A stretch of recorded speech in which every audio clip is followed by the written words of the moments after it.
Welcome to another episode aiming at saving life. And joining me today is Madam Jane Kadonda, the Public Relations and Marketing Manager at Malawi Blood Transfusion Service, with a focus on enhancing awareness and support for blood transfusion service nationwide.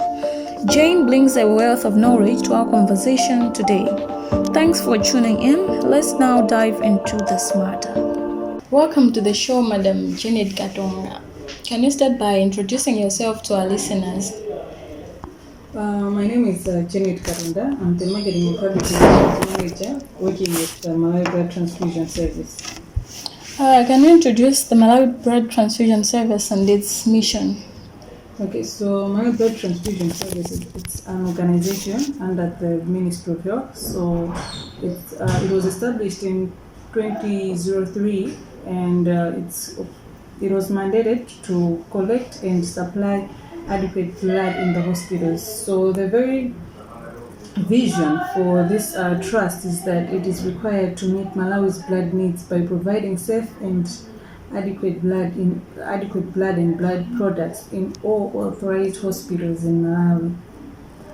How does Malawi Blood Transfusion Service collect, process, and also distribute the collected blood?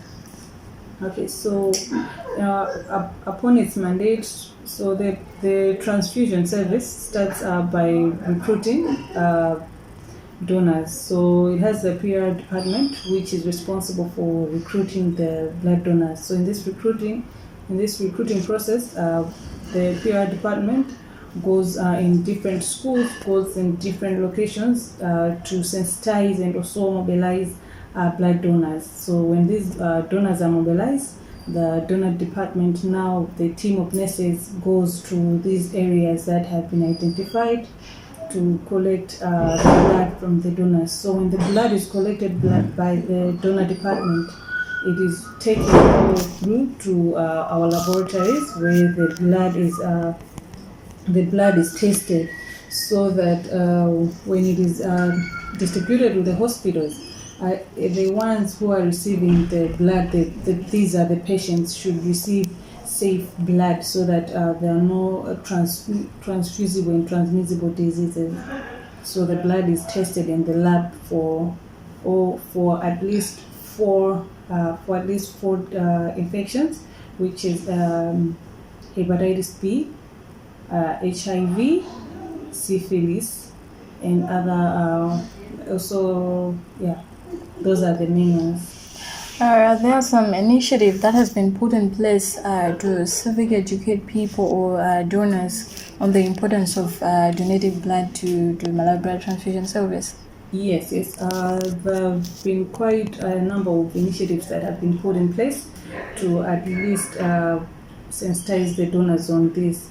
Firstly, we engage the media through radio, through TV adverts, radio programs, TV programs. So in these staff from NBTS, they go to these radio stations or TV stations to have programs where they'll sensitize the donors and the eligible donors as well on the importance of blood or the importance of donating blood through Malawi Blood Transfusion Service. So we also engage, as we are also aware that this is a digital world and things have actually changed. A lot of people are always on social media, so we also engage our donors through social media. We have a Facebook page, we have a Twitter account, and at times we also use our website to at least disseminate messages on blood donation and blood collection. And we also go as far as going down into the communities to mobilize people. So we engage different TAs, village heads, ADCs. So we go down into the typical villages to mobilize people, sensitize them on how it is important to at least donate blood. And that's not we don't only stop there, and we also engage even churches. We go to the churches, we sensitize people in the churches and even corporate organizations. So recently we just had a blood donation with Airtel, Old Mutual. Yeah, so we do have such type of recruitment initiatives that Malawi Blood Transfusion engages in. Can you say Airtel is one of the successful study based on their initiative? Yes. In fact, Airtel does organize a blood drive each and every year commemorating the World Blood Donor Day. So they organize the blood drive at the offices. All we have to do, us as Malawi Blood Transfusion, we go to the offices to collect blood from their staff. So the yields have been really quite good. We could go and collect maybe even more than 30 pints of blood, which is a very, very good number in terms of blood collection. Can you share with us how Malawi Blood Transfusion Service promote blood donation awareness? Pardon? How does MPTS promote blood donation awareness?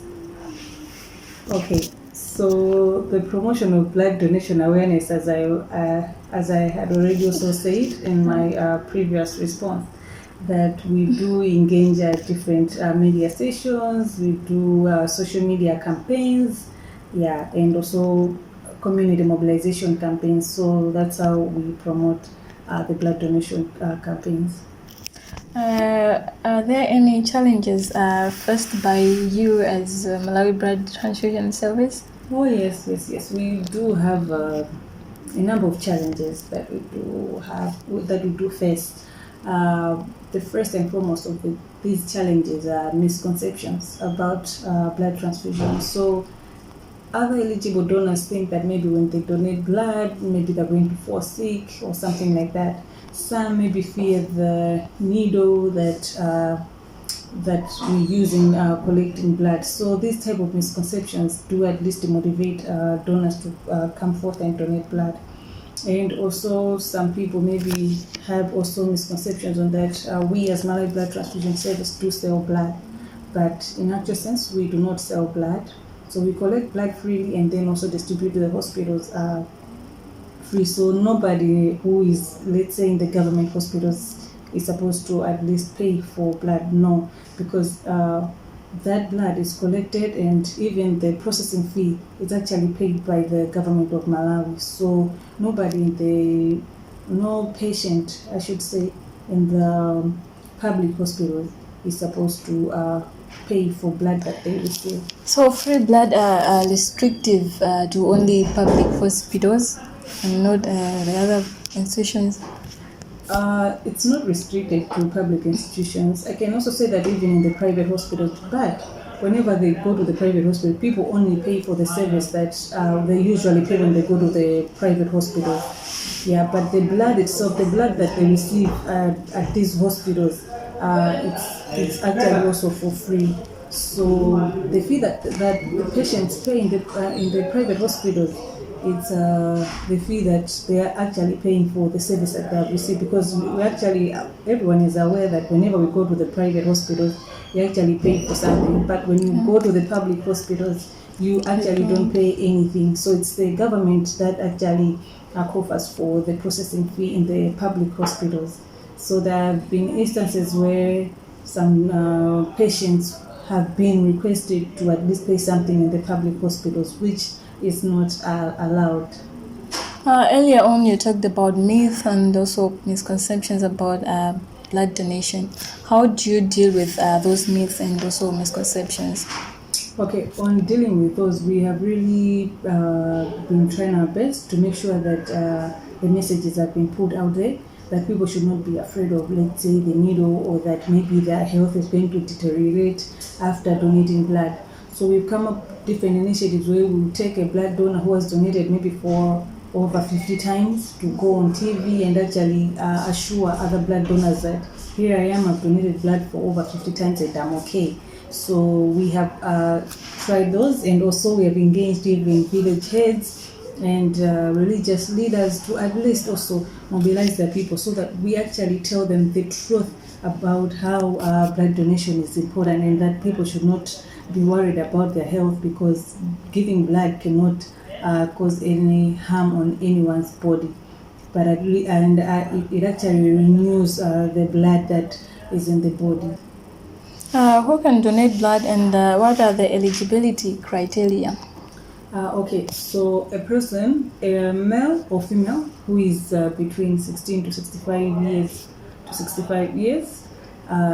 weighs at least 45 kgs and above, and who is not on any medication, not even taking antibiotics. Maybe someone who is who has flu is not also supposed to donate blood. So it's everyone who is in good health, because when we are collecting blood, all we also focus on is the health of the blood donor. So that's why we want people who are in good health, who are not on any medication, who are not sick at that point, who also do not engage in risky behavior, because we do not want to get blood from people who are involved in risky behaviors, who have actually a possibility of maybe being infected. So we all mind on both the donor and the health of the donor, and even actually the blood donor. So that's why we want a healthy person to donate, so that when they donate, they will be still in good health. And the blood that is collected from these healthy people can also be transfused to a patient, and then not causing any harm to the patient. How often should a person donate blood?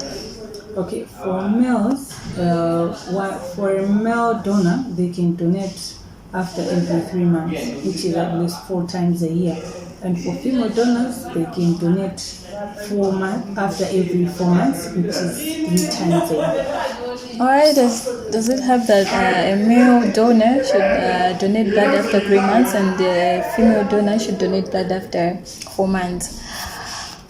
Yeah, okay, so it's of course it's clinically tested and it's clinically proved, because we females engage in these monthly menstrual periods, so we actually give space for the donor list to have at least an adequate blood, because in the process of this you find that every month we actually lose some blood through the menstrual periods. So that's the biological explanation on that one.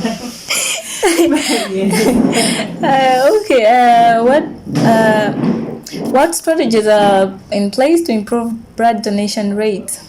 Okay, so the strategies that are there, that one, it's through partnerships. So we partner with different organizations. For example, we partner with Red Cross. We partner with youth organizations, let's say the Muslim youth. We partner also with corporate organizations, so that they can at least help us in mobilizing blood donors, so that we as MBDS go to collect. And we have actually seen that this is actually working, because at least each and every group has people that they do at least engage with and listen to and can be influenced with. So partnering with these people that are already in these groups has also really helped in a lot to improve blood collection activities.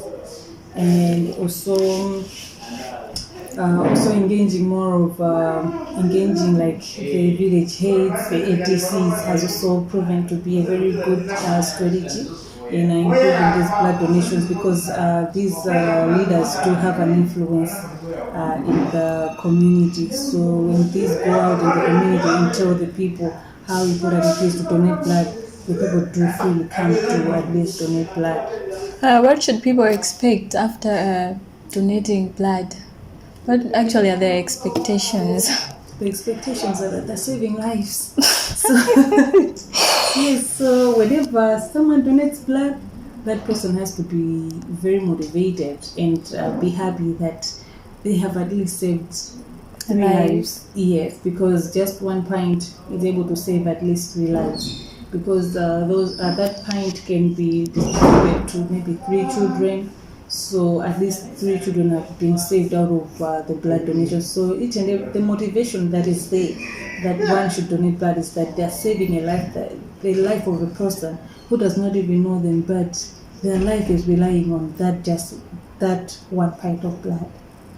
How does Malawi Blood Transfusion Service address blood shortages in hospitals? Okay, so for us, we actually work day in, day out to make sure that there is adequate blood in the hospitals. That is our main goal.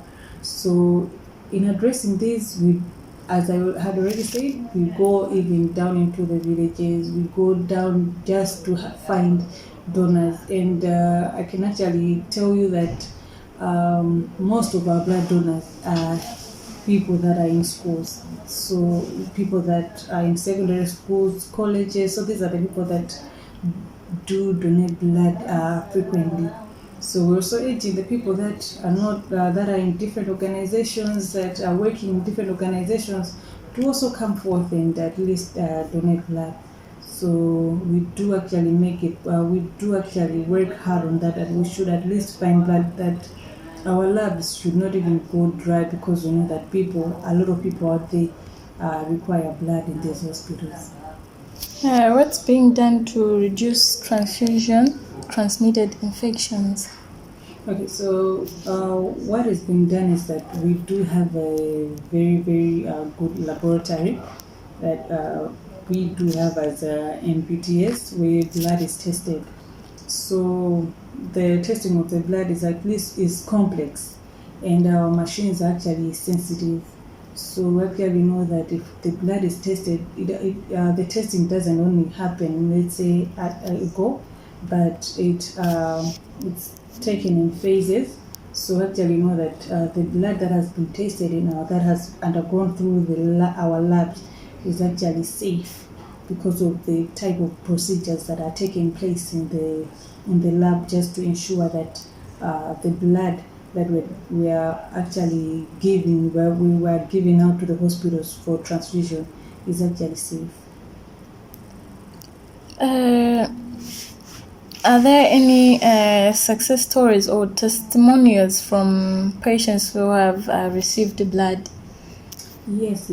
We do have several of those. There's actually a woman who actually testifies of how she was helped. She received a lot of pains because her condition required frequent transfusions at the hospital.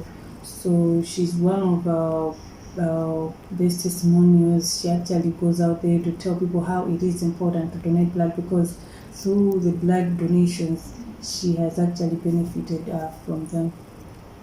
So how does MBTS ensure patients' confidentiality and also data protection? Okay, so at MPDS, we have a system which does not allow each and every person to access. So this system is actually has rights for every other department has different rights. So one person might just be given rights maybe to enter data, and they might not even have access to maybe the results of the blood.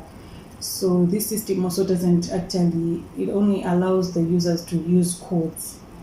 So a blood donor has at least an ID number. So these are the ID numbers that are used also maybe in the lab, because in the lab when they are inputting the data, they don't actually see the names of the donors. All they use are the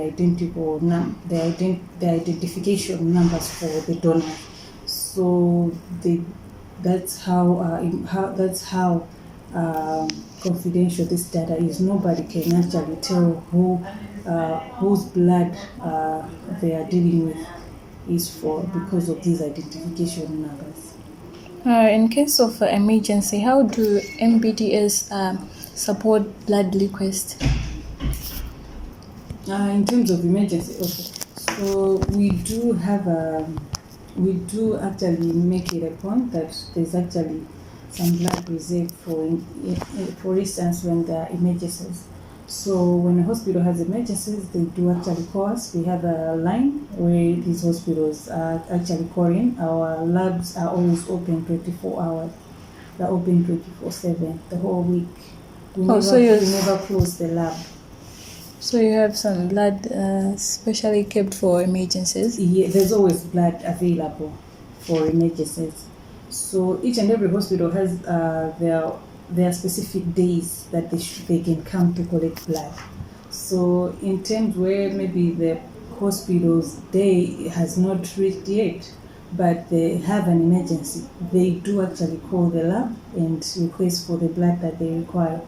and they're actually given the blood to make sure that they can deal with the emergency. Do you mind if you share with us some organizations that partner with you as Malawi Blood Transfusion Service Department? Are there some organizations that partners with you? Yes, we have several.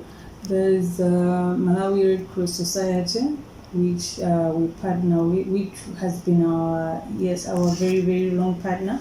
We work hand in hand. We have child cancer. Child cancer. This is a ward in the Queen Elizabeth Central Hospital. There's a project there about child cancer. So we're actually also in partnership with them. And just last week we were at the event.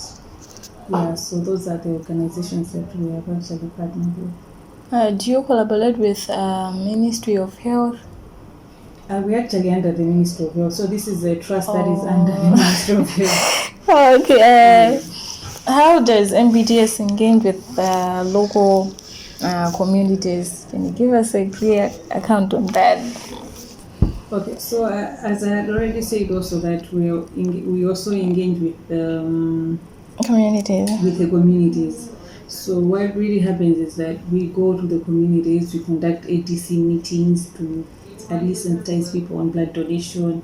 So every time we're going for a community engagement, we also actually putting the leaders in the forefront for them to be there to mobilize their people. So it's actually easy for us to engage, to go into the community and collect blood because these leaders are always on the forefront. Do you have any plans to expand your services or infrastructures? Yes, we do. Currently, there's an initiative where we would like really to expand and have distribution centers in almost all the districts. Currently, we have distribution units in Gabu. We have another distribution unit in Mangoji, Mulanje, Karonga, Goda. So these distribution units are there just to ease the access of blood in the rural hospitals. So when MBTS was at least established, all the hospitals were required to collect blood from our centers. So we only have four centers, which are in Lilongwe, Blantyre, Balaka, and Msoso. So it meant that hospitals that are even far away, as far as Msanje, were supposed to travel all the way to collect blood in Blantyre. So because of maybe transport issues in the hospitals, you'd find that we do have blood at MBTS, but the hospital is currently failing to come over to collect blood. So there's an initiative that we have put in place so that we could actually ease the accessibility of blood, so that we take the blood closer to the hospitals. That's why we have these distribution centers, these distribution units in the district hospitals. So for example, people in Msanje, they do find their blood in Gab, which is a little bit closer to them. So also even in times of emergencies, that means they will travel a lesser distance to collect blood. So that's how it's being done now. So how do you balance the availability of blood and also the number of patients to be given the blood or being donated? How do you balance these two? Okay, so mostly for us, we stop on the distribution. So we collect, we test, and then we distribute to the hospitals. So in the hospitals, it's up now to the medical practitioner to decide who is supposed to receive blood and who is not supposed to receive blood. So it's the doctors who diagnose the patients who are required to receive blood. So what happens is that when the patients and when the doctors diagnose the one who is supposed to receive blood, they request blood through the hospital laboratory, because each and every hospital has a laboratory. So they request blood through the laboratory of that particular hospital. And it's the laboratory for the hospital which requests blood from MPTS. So they request blood from MPTS, and MPTS supplies to the hospitals. And then when it comes to distributing blood to the patients, it's in the hands of the hospital practitioners, the practitioners. How will MPTS incorporate technology to improve its services? Okay, so currently, when I say that we have this particular system, which is called eDolphin, it's a system where we actually record everything that takes place, starting from recruitment to actually distribution. So it's all systemized in that particular system. So when the donor team enters the donor particular, let's say the donor information and the blood that they have actually donated, the information actually goes straight to the lab where they actually find the donor who has donated, and then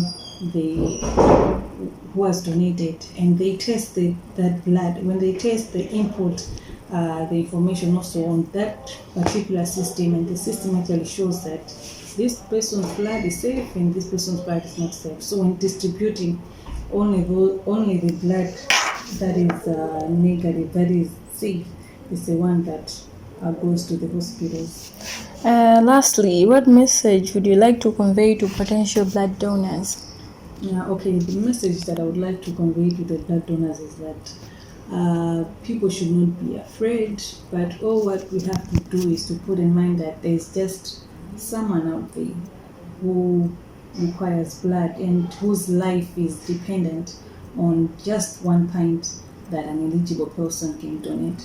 So I'm encouraging everyone who is eligible, who is aged between, every male and female, aged between 16 to 65, who is not on any medication, who is 45 kgs and above, and who is also in good health, to come forth and donate blood so that we save the lives of the people that require blood transfusion in the hospitals. Thank you for sharing your expertise and also your experience. Thank you so much. I really appreciate it. You've been an incredible guest. Thank you. That's all for today's episode. We hope you find this conversation informative and engaging. If you'd like to learn more about blood donation or support Malawi Blood Transfusion Service, visit their website on social media platforms. Join us next time for more inspiring stories and insights from experts. Subscribe now and stay updated.